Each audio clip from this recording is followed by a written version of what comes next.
All right, Dominic, I'm really excited to begin this course about the psychology of the lifespan.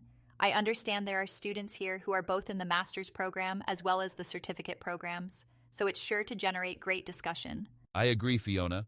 If there is one thing we all have in common in this course, is that we will all be going through many of the same milestones in life. So when you hear lifespan development, what pops into your head? Babies crawling? Someone reminiscing about their youth? Or wait, a 90-year-old taking skydiving lessons? Maybe a little of all that. Actually, it's really about all the changes we go through from the moment we're born to, well, the end. It's not just about babies or childhood, but the entire scope of life. Wait, so you're saying it's not just kids playing with blocks? I think a lot of us picture crayons and playgrounds when we hear developmental psychology. Exactly. That's one of the biggest misconceptions. It's much broader. Lifespan development looks at changes in three big domains: physical, cognitive, and psychosocial. So yeah, it covers childhood, but also adolescence, adulthood, aging, the whole 9 yards. Okay, Dominic, that reminds me of something I saw in the textbook about attachment theory. Turns out who we trust, and even how much, might go all the way back to how we were treated as babies. Wild connection, right? It is fascinating, right? It's all about those early bonds. Attachment theory suggests that how caregivers respond to a baby's needs, like feeding them or comforting when they cry, lays the groundwork for how they'll connect with others later in life. Whoa, so like whether they text back right away or leave you on read? I knew it. That's got to start somewhere deep. Huh, maybe. But seriously, attachment can show up in amazing ways.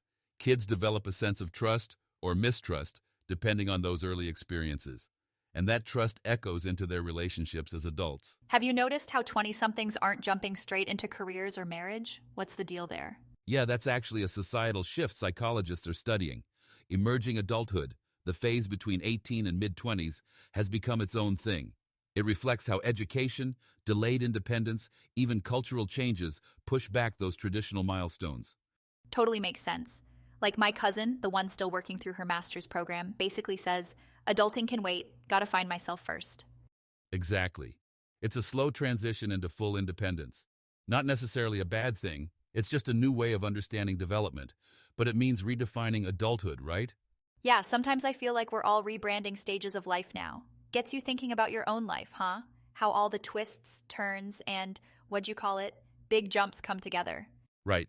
Lifespan development isn't just theories, it's real. Every choice shapes who we become. It's a journey for sure. And on that note, here's to the journey, folks. Take it one step or leap at a time. Thank you for staying until the end of this overview. We hope this course will be a positive milestone in the completion of your program. Remember to check in with your faculty advisor about your progress. And be sure to proactively communicate with your instructor on any questions you have about the course.